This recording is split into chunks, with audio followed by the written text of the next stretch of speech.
gue takut ngeliat anak gue. Gue nangis, stres. Ternyata baru gue sadari gue baby blues.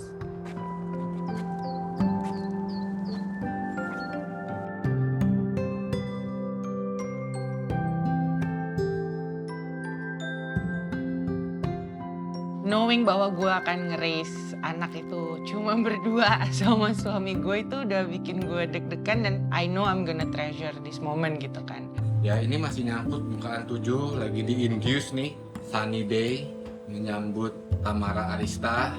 Tahu-tahu lahirnya jam 4 sore, tapi jam 4.44 itu artinya dia guardian angel katanya gitu. Jadi waktu kita pulang ke rumah bawa Temi baru berapa hari, 2 hari ya. Itu kita sama-sama kayak, ini gimana ya ngurusnya. Tamara tuh lahir ketika gue lagi S3 di University of Washington di Seattle. Jadi gue sebelum ke US memang hidup gue tuh sebelumnya ya kerja.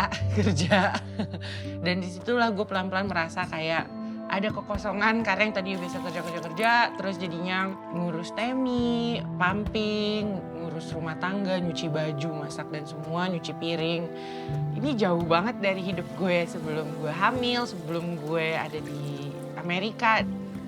Baru ngerasa jadi ibu tuh tanggung jawabnya gede. Dan itu yang bikin gue lama-lama jadi takut ngeliat anak gue sendiri.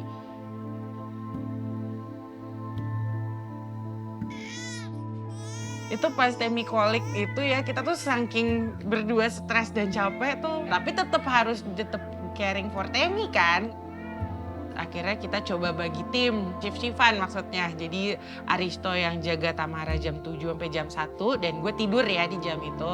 Jam 1 sampai jam 8 pagi gue yang jaga Tamara, Aristo yang tidur. Sambil gendong bayi, gue sambil buka laptop, sambil ngerjain kan ada deadline tuh. Yeah. Sebenarnya sih titik terangnya itu pas Temi udah mulai berhenti koliknya. Udah nggak ada deh tuh jerit-jerit. Dan akhirnya kedatangan bala bantuan, orang tua gue dateng, nyamperin. Dan kebetulan cucu pertama juga kan, jadi kayak nyokap gue bener-bener hands on. Dan di situ gue kayak, wah akhirnya gue bisa selonjoran, bisa tidur. Kan kita udah pernah dilempar nih ke suatu tempat yang cuma kita berdua dan ngurus anak. Dan bagi gue itu so far adalah tantangan yang paling challenging yang gue pernah lakukan. Game changer lah, punya anak tuh kan game changer. Jadi di Amerika itu gue dapet 3 PhD. PhD pertama adalah studi tentang istri gue sendiri karena kompromi, proses berdebat, berantem, baikan.